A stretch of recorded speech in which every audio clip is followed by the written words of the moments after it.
వంటి ఒక విషయం గురించి తెలుసుకుందాం.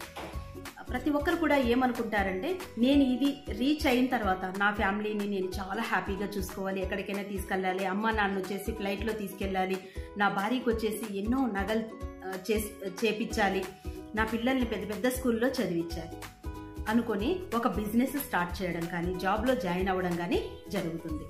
అలా కొద్ది రోజులు జరిగిన తర్వాత ప్రమోషన్ వస్తుంది. ప్రమోషన్ వచ్చిన తర్వాత ఇంకా దీనికంటే బెటర్గా మనం ఆలోచన చేస్తాం. అంటే నా ఫ్యామిలీని నేను ఎంత హ్యాపీగా ఉంచాలి అని. అలా కొద్ది రోజులు గడిచిపోతున్నటువంటి టైంలో చాలా రోజులు అలా వెనక్కి తిరిగి చూసుకుంటే అంత టైం అంతా అయిపోయిన తర్వాత అయ్యో నేను ఏం చేయలేకపోతూ ఉన్నాను, ఇంకా ఏదో సాధించాలి, ఇంకా ముందుకు పోతే ఇంకా నాకు మంచి ఆపర్చునిటీస్ ఉంటాయి, అప్పుడు ఇంకా నా ఫ్యామిలీని నేను చాలా బాగా చూసుకోవచ్చు అనేటటువంటి ఆలోచనలో ఉన్నాడు ఒక వ్యాపారస్తుడు. ఇదంతా అయిపోయిన తర్వాత ఒకరోజు తనకు ఒక డౌట్ వస్తుంది. ఏంటి ఇన్ని రోజులు 25 years నేను బిజినెస్ చేస్తూ ఉన్నాను, నేను అనుకున్నటువంటిది ఏ ఒక్క రోజు కూడా నేను వాళ్ళకి నా ఫ్యామిలీకి చేసి పెట్టలేకపోతున్నాను, ఎక్కడ ప్రాబ్లం ఉంది అని చెప్పి అనుకొని ఒక గురువు గారి దగ్గరికి వెళ్ళడం జరుగుతుంది. స్వామి, నేను బిజినెస్ స్టార్ట్ చేసినప్పుడు అనుకున్నాను మా నాన్న వచ్చేసి నేను కారులో తిప్పాలి అనుకున్నాను. ఆ కారు కొన్నాను. ఆ కొనే టయానికి కొనిన తర్వాత మా ఫాదరు ఎక్స్పైర్ అయిపోయారు. తర్వాత నేను ప్రమోషన్ వచ్చిన తర్వాత నా భార్యని నేను ఎక్కడైనా విదేశాలకు తీసుకెళ్ళాలి, నా భార్య పిల్లల్ని అనుకున్నాను. కానీ అది కూడా నేను ఇప్పటి వరకు ఇంకా చేయలేదు. ఎందుకు ఇలా జరుగుతుంది, ఎక్కడ లోపం ఉంది అని అడుగుతారంట గురువు గారిని. అడిగినప్పుడు గురువు గారు ఒక చిన్న నవ్వు నవ్వేసి, సరే నేను నీకు ఫస్ట్ ఒక పని చెప్తాను, మీకు ఆ పని కంప్లీట్ చేయండి, తర్వాత మీ క్వశ్చన్కి నేను ఆన్సర్ చేస్తాను అంటారంట. సరేనని చెప్పి, ఏంటి గురువు గారు అంటే, అక్కడ సైడ్ వచ్చేసి ఒక రోజ్ చాలా మంచిగా ఉండేటటువంటి తోట ఉంటుంది, రోజా పూల తోట. ఇప్పుడు వన్ సైడే వెళ్ళాలి, నువ్వు వెళ్ళిన దారిలో మళ్ళీ వెనక్కి రాకుండా వెనక్కి వచ్చి పూలు కట్ చేయకూడదు, కానీ నువ్వు ఏ దారిలో వెళ్తావో స్ట్రైట్గా వెళ్ళి మంచి అందమైన రోజ్ని కట్ చేసుకొని రా అని చెప్తాడు.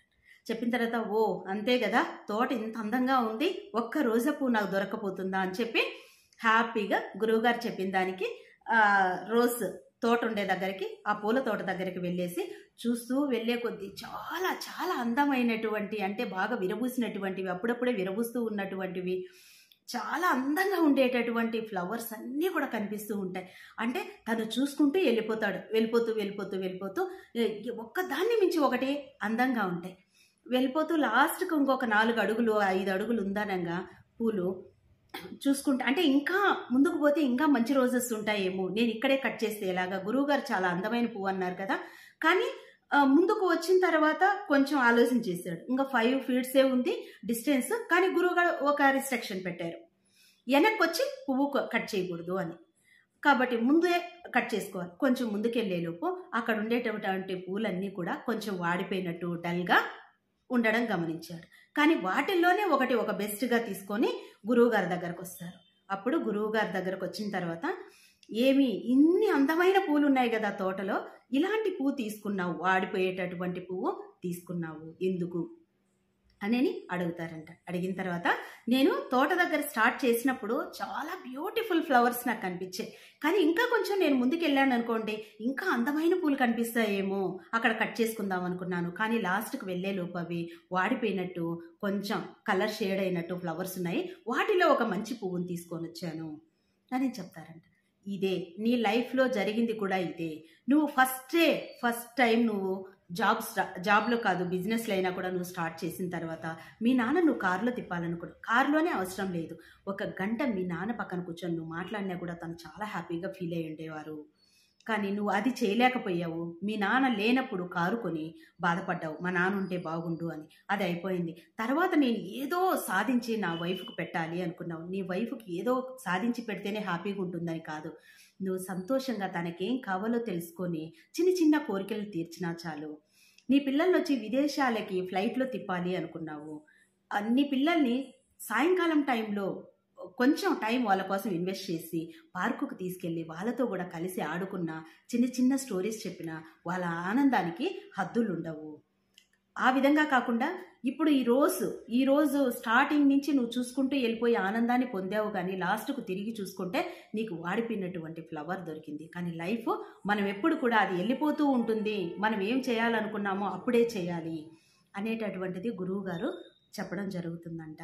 అంటే ఏంటి, మన లైఫ్లో మనం ముందుకెళ్తే ఇంకా ఏదో హ్యాపీగా చేయాలి, ఇంకా ఏదో మా వాళ్ళని ఇంకా కొంచెం ఆనందంగా తిప్పాలి అనేటటువంటి ఆలోచన కరెక్టే. ఈరోజు ప్రజెంట్ మన చేతిలో ఉండే టైం మనది కాబట్టి ఈరోజు ఏం చేయగలము మన వాళ్ళ కోసం అనేది మాత్రం కంపల్సరీ ఆలోచించాల్సినటువంటి విషయం. రేపటి సంగతి రేపు.